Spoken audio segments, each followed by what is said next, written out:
Okay, so this is being taped actually on the Tuesday before. You're going to hear this Monday.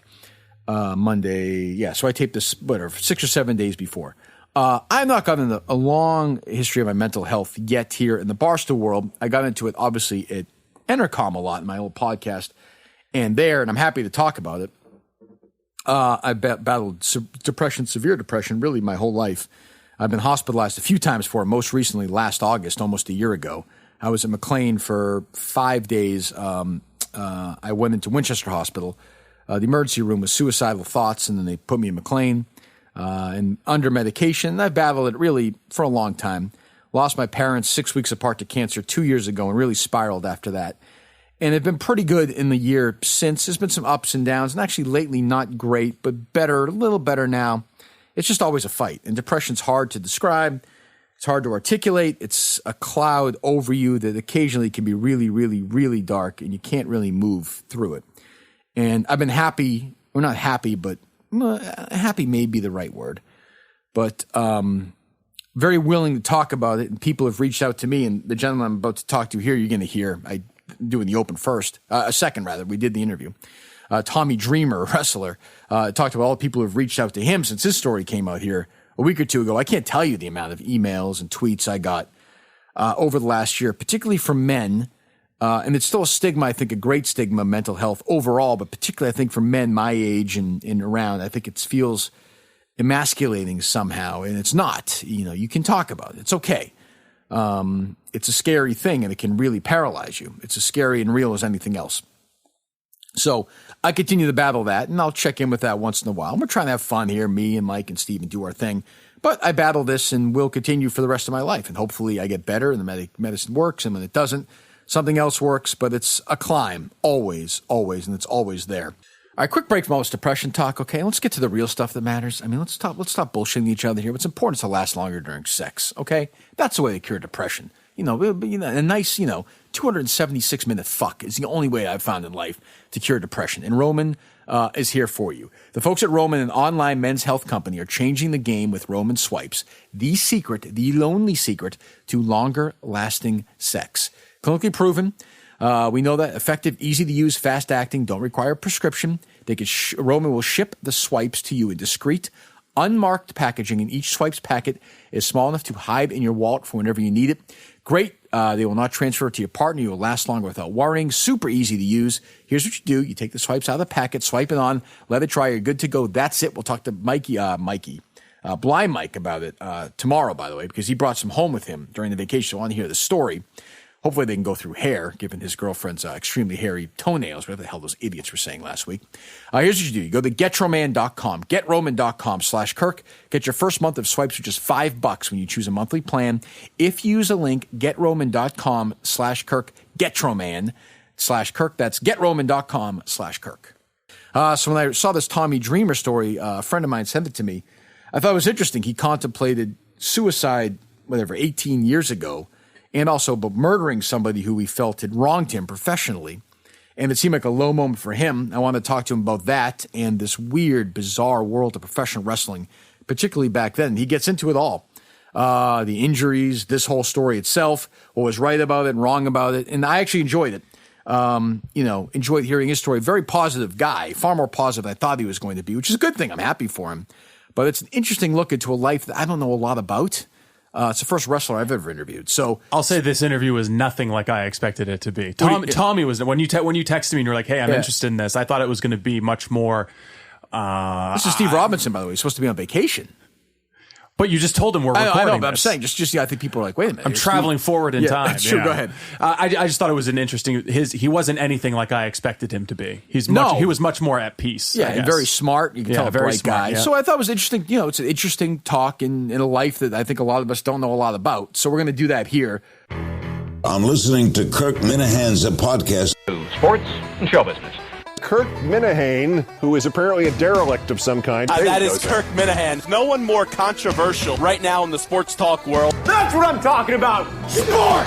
Kirk Minihane, what kind of thug are you? Yes, well, he is white hot right now. The head. I also want to say something about Kirk Minihane because I like him. Kirk is like a sports genius who everyone hates. No. We'll do it live. Fuck it.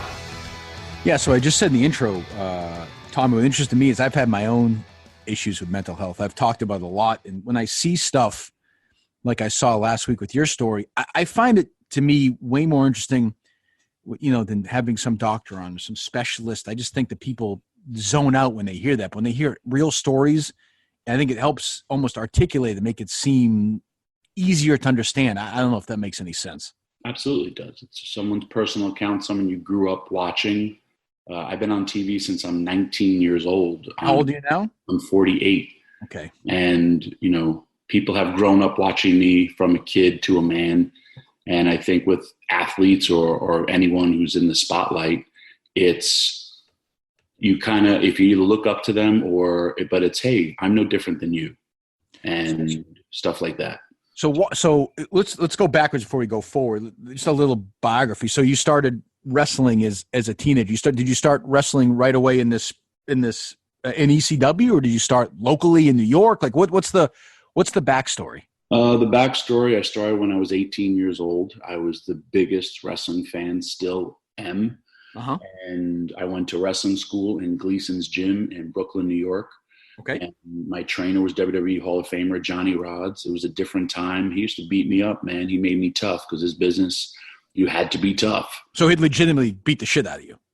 He was trained by Carl Gotch, who's a known shooter, a known guy who could really handle himself. He didn't do it maliciously. He did it to teach you. If you got up the wrong way, he'd step on your fingers to teach you that if you get up the wrong way and a guy wants to test you, he'll break your fingers. And also the reason why he did it was to put you, his generation, guys would go out there and, they knew how to take care of themselves. Or it was, if you get hurt, you're not going to make money. And, I've been hurt, but I've really not missed a lot of shows. Again, I started at 18. I did independent wrestling. I had a big 2 matches when I was 18. My first one was October 28th, and then my second one was in December. And I'm guessing you made what, $10 a shot or something, or? I wrestled for free. For free, right. And When you're, then, go ahead. The next year, 4 matches, and then I'm still in college. I made a deal with my parents that I had to finish school to pursue my wrestling career, and thank God I listened to them because it doesn't pay the bills in the beginning. And then, I started doing more, and probably since 1991, I hooked up with a company that was on local sports channel, and every weekend I'd be off wrestling and then, go to school, and then ECW hit. And so, as a kid growing up in New York, did you suffer from depression? Did you know what depression was? Was it in your family? Was it something was mental illness something in your life growing up? No, actually, my father had 5 masters. He went at first to medical school and he did 2 years, didn't like it. Then he went to law school, didn't like it. And he gave his whole life to helping other people. Mm-hmm. And he was a substitute teacher, a teacher, principal of schools. And it was all for, back then they were called special education or delinquents. Yep. And he was always like, he would say they're not wired right and something is wrong, and he wouldn't give up on people.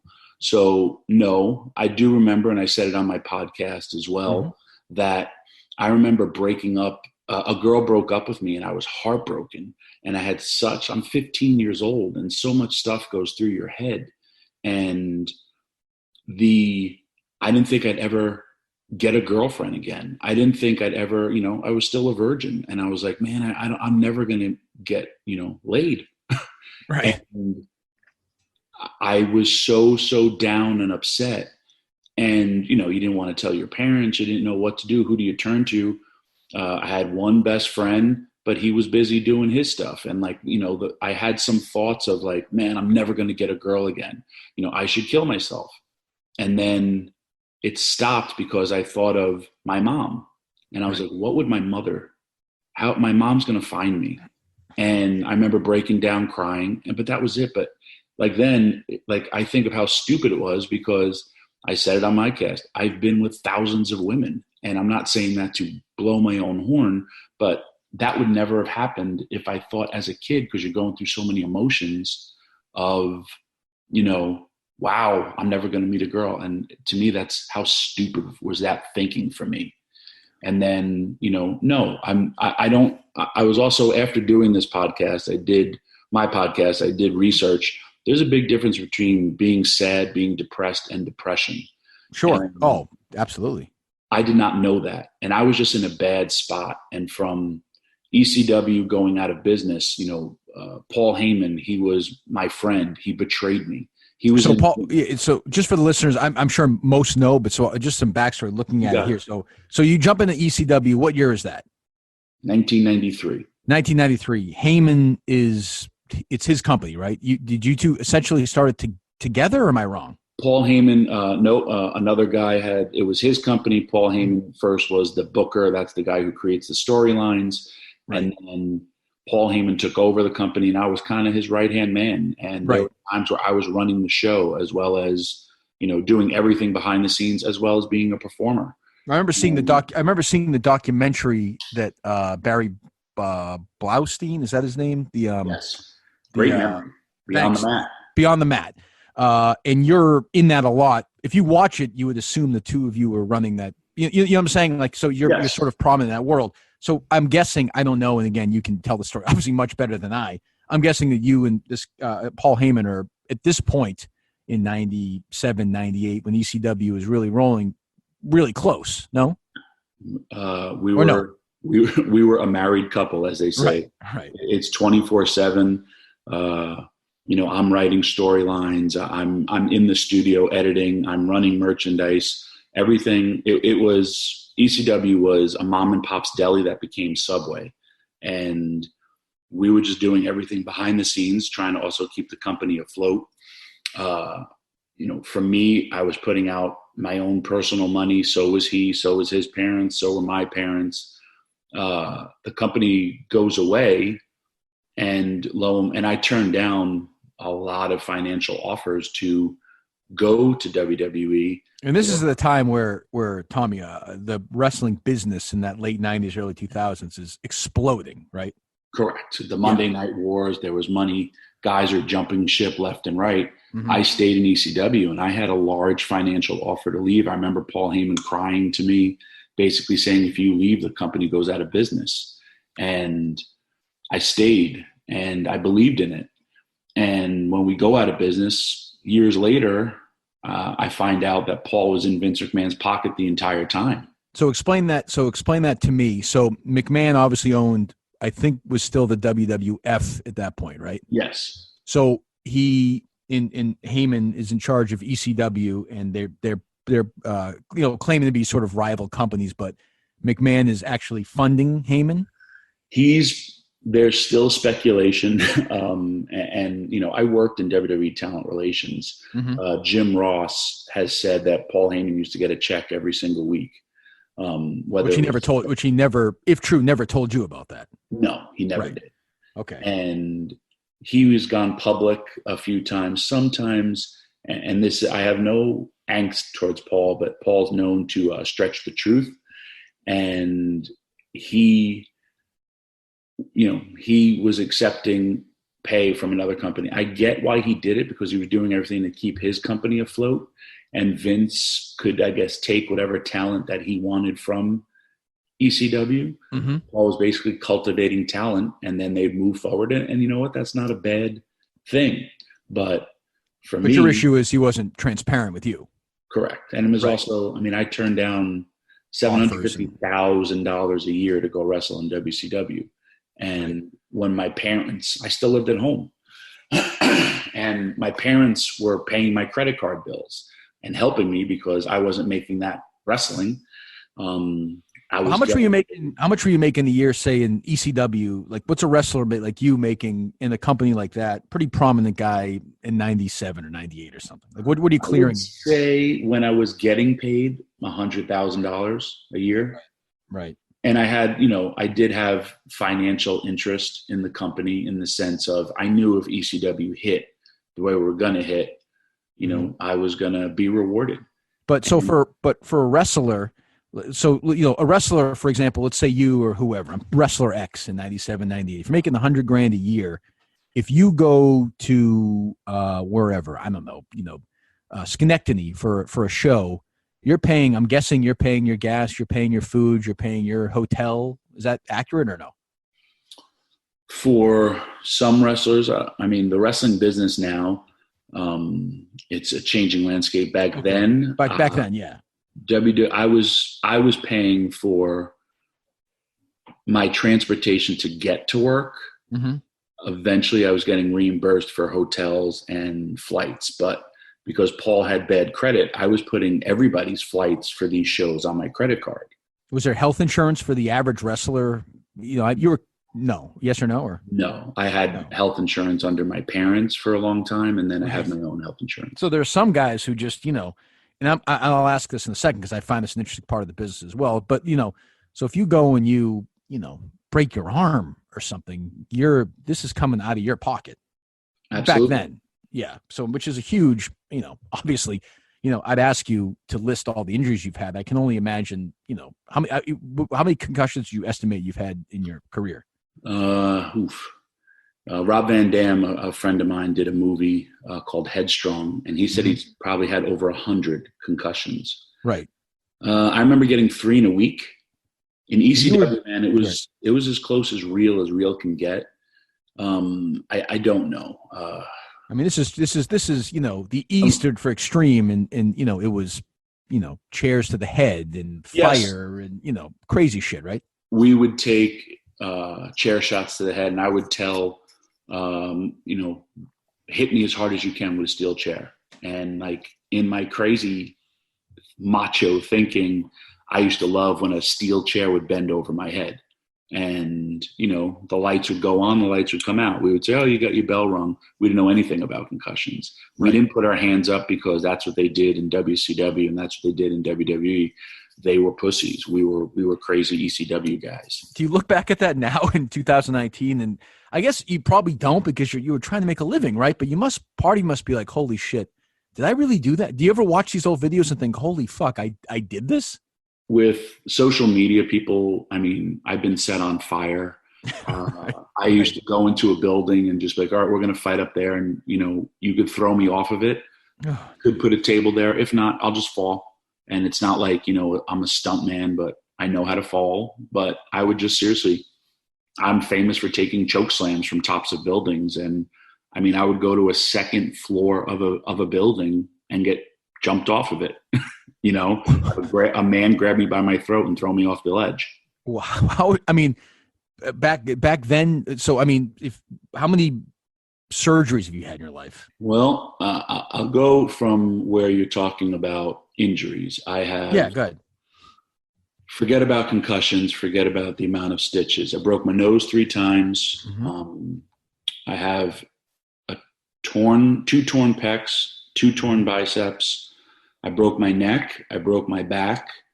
I broke every bone in my heel. I broke maybe 16 to 17 fingers, which suck because you only have 10. Yes, that's tough. I don't know which ones I've broken more than once. Right. I broke my wrist, and I've never had a surgery. I just kind of keep on going. When did you break your back? I broke my neck. I'm sorry, your neck. I apologize. 1998. Did you keep working through it, or? I broke my neck, and after my match, I would always have a stiff neck, and I was, could take a towel and wrap it around my neck and just be like, oh man, I took a bad bump, because you think you break your neck, you're dead or you're crippled. And then wrestling on pay-per-view against Lance Storm in Poughkeepsie, New York, on my mother's birthday, our match ended and I couldn't get up. And I had to do the slow crawl. Everyone thought I was just selling injury. And we're getting ready for the next match. And they're like, hurry up. And no one is helping me. And I finally make it under the entranceway, under the curtain. And as the next person comes out, you could actually see my feet. And I was like, guys, I can't get up. So I finally go to get an MRI. And they're like, well, when'd you break your neck? And I was like, what? And I had a hairline fracture in my neck for 4 months. And they described it as you have a cut, and when you're not wrestling, it's forming a scab, but then you go back out and you wrestle and you're opens again. Yes. Your body's a natural healing machine. and your back is trying to compensate for your neck, but you blew out 3 discs in your back and you broke your back. And I missed about 4 months of work through rehab, but I was running behind the scenes, and I still went out there. And I mean, some of the guys on my podcast, I talk to guys and they tell me things that I've done. There was times I had drop foot, which is where your nerves shut off and your foot doesn't work. And now they have special apparatuses that you tie, like your knee is helping your foot move. I used to tape from the bottom of my shoes with electrical tape. I would tape this to my leg, so I was kind of doing like a leg curl to walk. Right. Or I couldn't walk, and I would lay on the floor the entire show, and wrestlers would pick me up under my armpits. My music would hit, and they would push me out the thing, and then Tommy Dreamer kicks in, and adrenaline, the roar of the crowd, and I'd go out there, cut a promo, another wrestler would jump me, and then here came somebody to save the day. That match would continue, and I just will go to the back, like, selling. I was really hurt, and I did that for 3 to 4 months. Well, I don't want to compare anything here, but this morning driving in here, I got an eyelash like stuck in my eyeball, and it fucking again, you can bitch and moan all you want, but this fucking thing really hurt. So you must have some respect for me. I took it out myself, by the way. No surgery needed, just like you. No surgery. So the inevitable marriage of this, I have to think, and I've read about and know, is like, do you get hooked on? You must be popping fucking painkillers like they're M&Ms, no? Nope. I'm kind of always. Is that true? Jesus. Only drug I've ever tried was marijuana, and I don't like it. I've taken 2 Vicodins in my entire career. They fuck you up, right? They make you feel like shit. I'm hardcore, but I remember taking, for fast forward into ECW One Night Stand 2005. Okay. I was lit on fire, and I also got caned in my ear so hard that the doctor said, you got what? A cane in your ear? A Singapore cane, which is kind of like a baseball bat to the ear. Uh-huh. And the doctor said that my ear had suffered so much trauma, it may fall off in a week to 10 days. And it was always so hot because I guess the blood would stop, and then eventually your ear could fall off.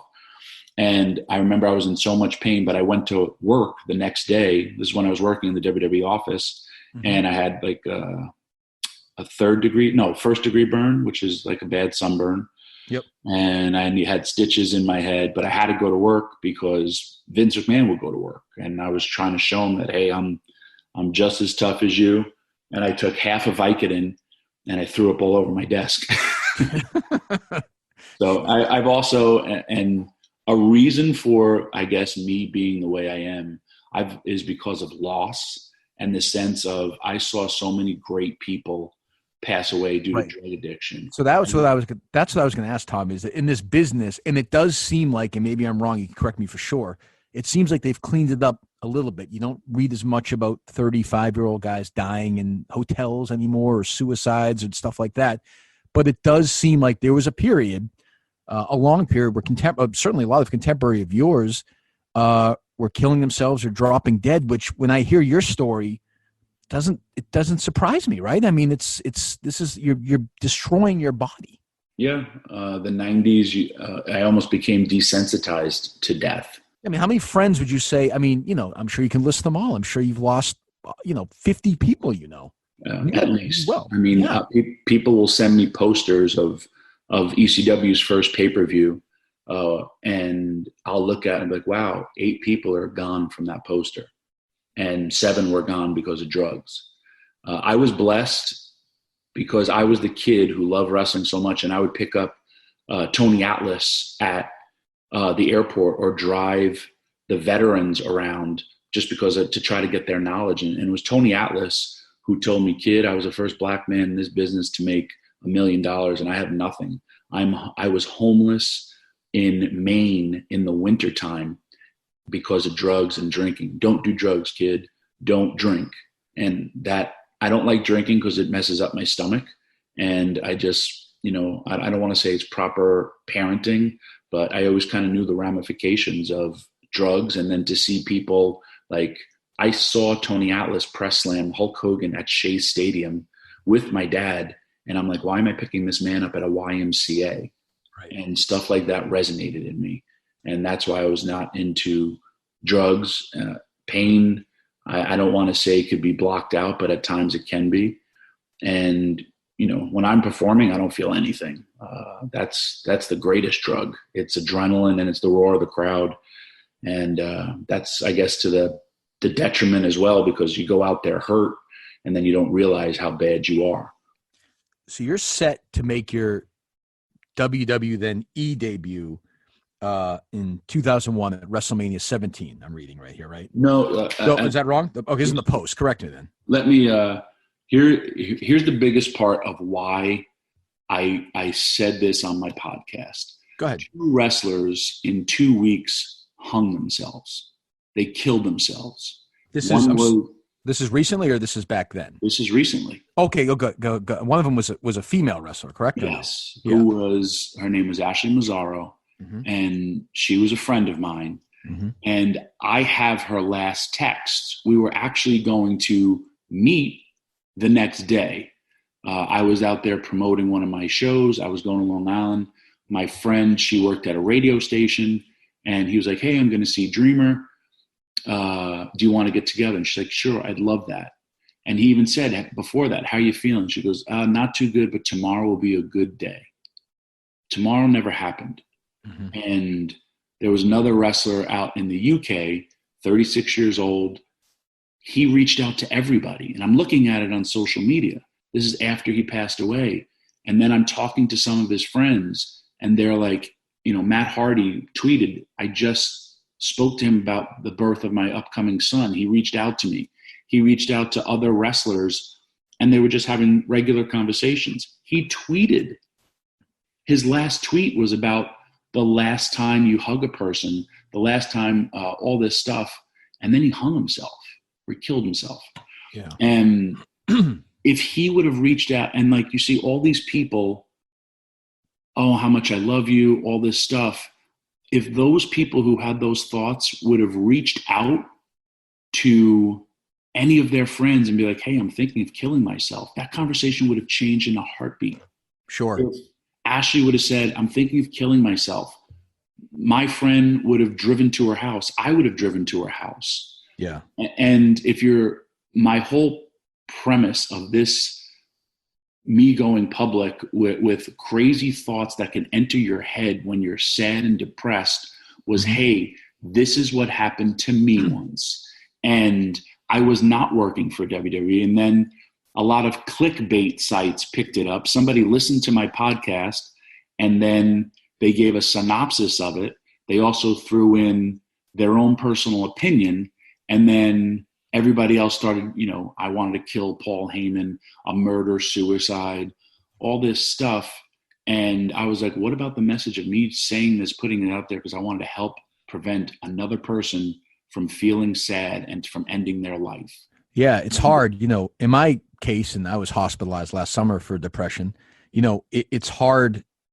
It's a weird thing, right? It's hard. You know that if you say that to people, that they're going to want to help you. But it's a weird thing where you're almost scared to say it out loud. It's this weird monster that's living inside you. And once you say it out loud, I can tell you it's like a freeing thing. But there's something about not saying it and keeping it and having it to yourself that's also, you feel control over it. It's just weird. And once you get in the throes, and I've been in deep depression, when you get down there, it's hard to say that to somebody. And you're right. Like, you know, in a perfect world, you'd be able to do it, but it's tough and it's hard to articulate and describe. And it's good that you're doing this. And if it gets, you know, if it gets one person to do it, right? I mean, that's kind of the whole point. Right. And to backtrack now, ECW goes away.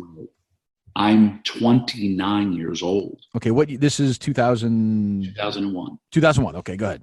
I'm 29 years old. My parents are owed money. I'm thinking I'm going to WWE. I was unemployed for 7 months.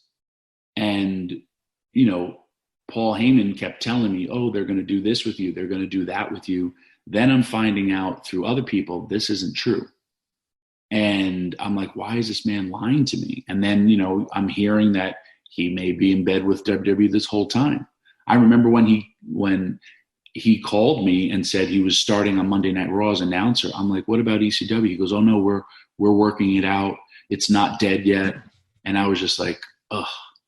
And there was also a chance I had an opportunity to buy ECW and had investors. They just didn't want Paul Heyman in charge because they didn't trust him. And listen, I'm not hearkening to the past because I don't live in the past, but I'm just trying to tell the story of my no, mom. it's relevant to the story, sure. So, but just for clarification, so McMahon at that point had he bought ECW after all that or no? Nope, it was just laying. Okay, dormant. It was dormant. Yeah, okay. And so I was in the best shape of my life. I was working out twice a day because I'm thinking I'm going to WWE. My body's healing up because I'm just wrestling kind of, 1-2 days a week doing independence. And I'm in the best shape of my life and I'm miserable. I don't want to say I didn't want to wake up. I was just numb and I was just going through the routines. And because my whole life, I gave everything I had towards ECW. I went down with the ship longer than the owner. And, he screwed me over. And I thought he was my best friend. And okay, cool. Again, I get it. But I'm telling people, I'm in Texas where WrestleMania is, and I see a sign that says guns welcome. And I say to the promoter, what is this? He goes, oh, you're allowed guns in buildings in Texas. And I'm from New York. I'm like, really? And this is, pre 9/11, but I'm like, wow, that's insane. So I go back to my room, and when you're depressed, it's late at night, you could get lost in your head. Mm-hmm.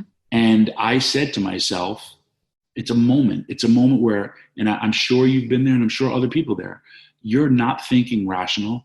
You go into crying. What if I did this? What if I did that? And I said to myself, man, what if I just got a gun? He's going to be announcing, shoot him. They'll think it's an angle. Then I go and I kill myself at WrestleMania. And that popped into my head. And that was it. And I wanted to tell people that at your worst moment, there's tomorrow. And that was one of my worst moments. I didn't do it. It wasn't like I planned it. And you talk about the internet and then clickbait sites picked it up. But then, I've read that Jim Ross pulled the gun out of my hand. I was just reading that. Okay, that didn't happen. It was just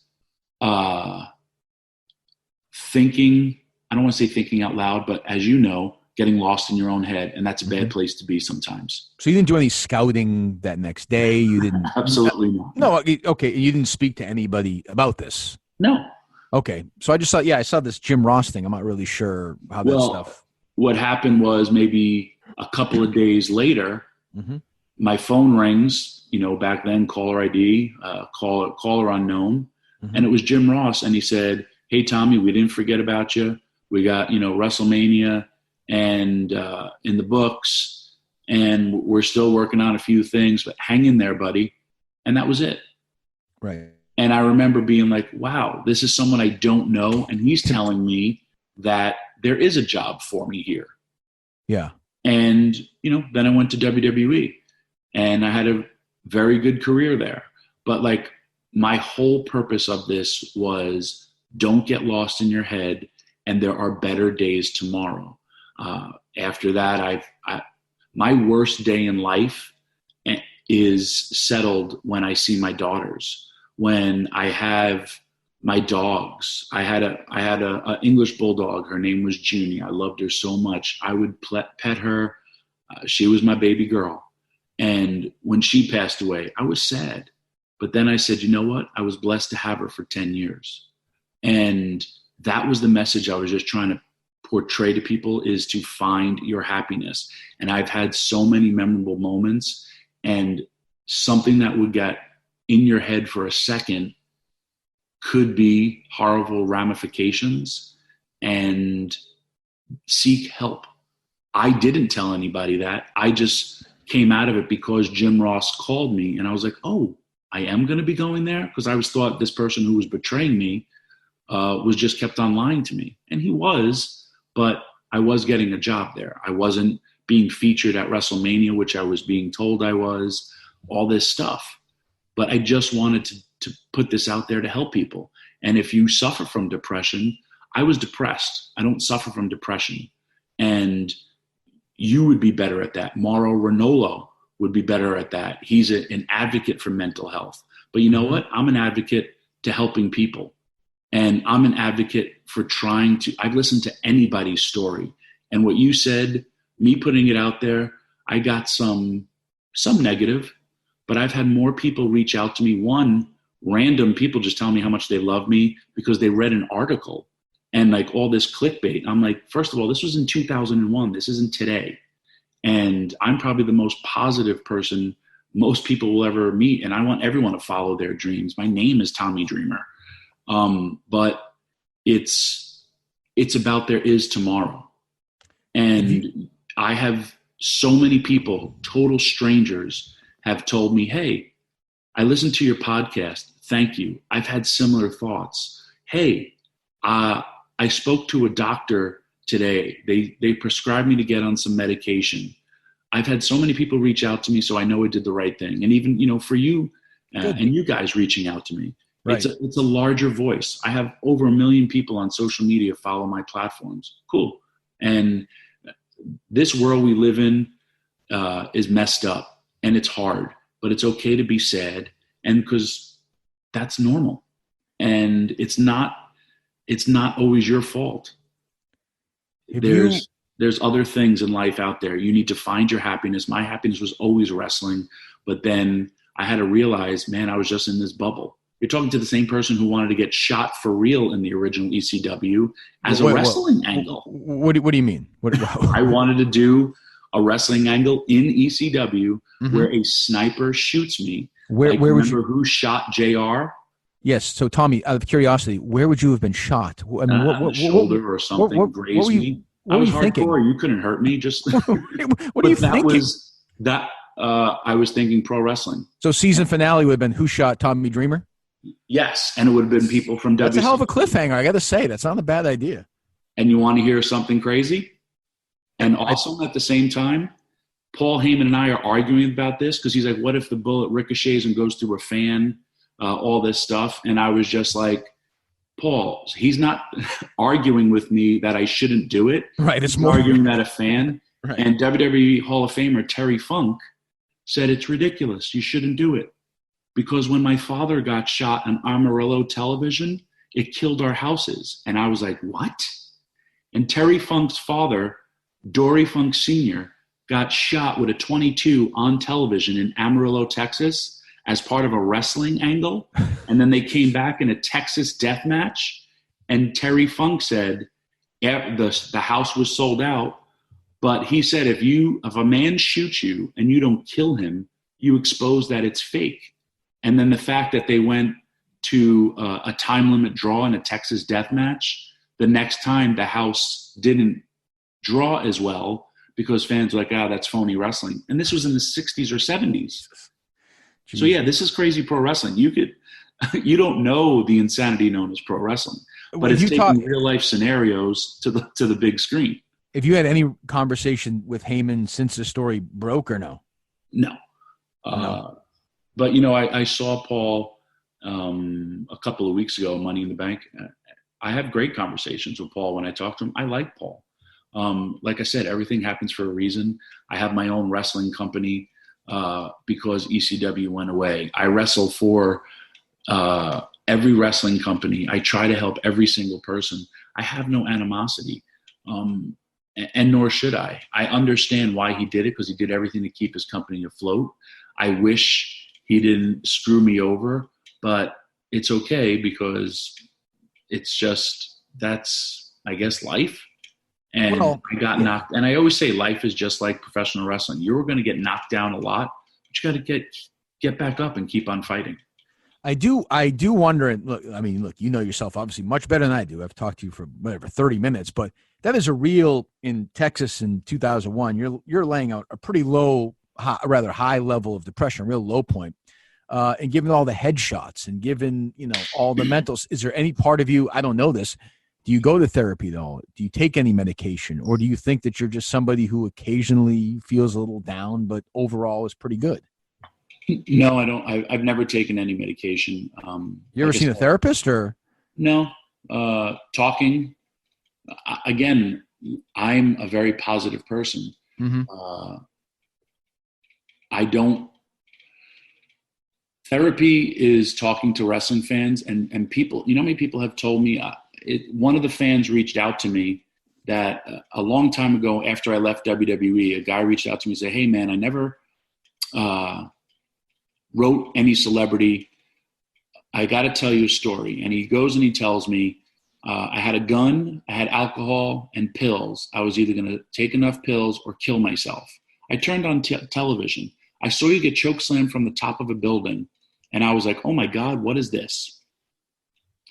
I put off my suicide to see what happened to you the next week. And then I saw that you were okay. And then I realized I cared about somebody else. And he goes, I'm just writing you this because I'm clean and sober and I'm about to have my first child. And I'm reading this, and like when I was in my 20s, it was all about ECW. When I was in my 30s, it was all about myself and trying to make it in WWE. Now that I'm in my 40s, I travel the world all the time, and people tell me their stories about how my life or what I did for a living affected them, and you have no clue that strength. And I met the guy. We did lunch. We exchanged Christmas cards now. And he wrote to me and he was like, do you remember that conversation? I said, that's why we're linked forever. And he was like, I love you. He's like, I love you too. And he goes, I never thought you went through stuff like that. I said, yeah, man, we all do. Or people have told me my parents got divorced and I was at the worst time of my life. I was a kid, but I got into watching you wrestle and it helped me through some dark times. Or I was bullied and I saw how much you got beat up, but you kept on fighting. And what I'm doing was fake fighting. But if I inspired others to do that, and then they have the courage to tell me these stories, one of my referees, and this is one of my favorite stories to tell, he was told at 8 years old he was going to die of leukemia. And the doctor said, do you like wrestling? He's like, I love wrestling. And he said, well, you should watch like Hulk Hogan. And you have bad guys in your body and you need to fight them like Hulk Hogan. And the kid said, okay, he's trying to process this. And he did not like Hulk Hogan. He, number one, liked The Undertaker because he thought that's who he was going to see when he died. And he liked me. And I meet this kid at an independent wrestling show. And he's like, I can't be a wrestler because of, chemotherapy. He also said, I talk a little slow. I have something called chemo brain. But he goes, I'm alive because of you. And I'm crying when he's telling me this. And he's like, one day I'm going to referee for you. And he referees all my shows. And not because I like him. He referees for me because he's good at his job. But those were inspirational things that you don't even know you're doing. Right. And it's helping others. And that's kind of why I've been on this path. I will continue to be on this path. How do you feel when you wake up in the morning physically now? I mean, you outlined all, is it just a train wreck? Is it hard to, what's the day in, day out physical toll like for a guy who, put his body on the line for 30 years and went through, did these insane things? The main problem, I don't live a life of pain. I really don't. I do, man, I have something called low back tracks that helps my lower back. Again, he's a chiropractor that I met and on Twitter, and he came to one of my wrestling shows. And it works. You have to find out what works for you. I have my good days and my bad days. The worst is flying for me. When they close those cabin doors, I feel 148 years old. Yeah. And it's funny, if I'm not in first class, it's kind of like the evolution of man. When I have to get out of the chair, I'm totally hunched over. And by the time I finally go up the walkway and into the main terminal, I have experienced every, bent over form from animal to ape to man, and that whole evolutionary chart of caveman to man. So, I have a back pillow for my car. If I'm sitting in another car, it's sometimes hard to adjust. But you know what? My mom recently had knee replacement surgery. She never wrestled a day of her life. She has arthritis. She suffers. And I've lived my dream. I've traveled the world 4 to 5 times over. And I'm okay what I've done to my body because, again, I also take care of myself. I still try to work out as best as I can. I have no regrets. If I had to do it all over again, I would do everything exactly the same. Maybe I would have put my hands up for chair shots to my head. But when you don't know about things, you have to learn from that. Just like real sports have evolved with concussions, professional wrestling has. WWE has gone so far to take care of their performers as opposed to the Wild Wild West in the 80s and 90s. They have a wellness program. They offer rehab to former athletes that wrestled there. They don't do chair shots to the head. Blood tests. They do all these things now that didn't go on back in the day. In the original ECW, we used to cut ourselves and our foreheads to bleed. None of those guys were ever tested. So when I see it on TV, right? So then all of a sudden you're bleeding like crazy in your forehead. Do you take a razor and where do you hide that? Some people would keep it on tape on their wrists. Some people would keep it on their fingers. Older wrestlers would keep it in their mouth. And they would keep the razor in their mouth during the match, and then how would they put spit it into their hand or something? Or I have no clue. Jesus Christ! I would probably have swallowed. I know I would have. I would have been so blown up and not been able to breathe. I would have been like, "Ref, call the match." I just swallowed a razor blade. So you're listen. You've gone through a lot, but you seem a positive guy. Why is and I think I know the answer.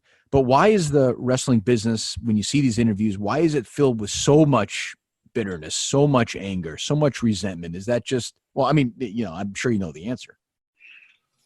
I think it's going to happen in my lifetime. I don't think it'll happen in my wrestling career.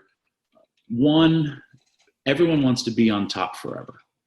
For anyone who wants to blame Vince McMahon about certain things, Vince McMahon changed the business. And I don't think anybody else would have done things differently. If you look at the history of WWE, every ex-champion that Vince McMahon has had an issue with Vince McMahon, basically because they've wanted to be on top forever. And then when Vince wants to move forward, the machine moves forward. Hey, I learned that. And the machine will continue to move forward. Well, I left WWE's version of ECW because I wasn't happy there anymore. I wasn't happy doing something that I loved, because if you're not being pushed, that's real sports too. Guess what? Tom Brady will one day have to step down from that throne.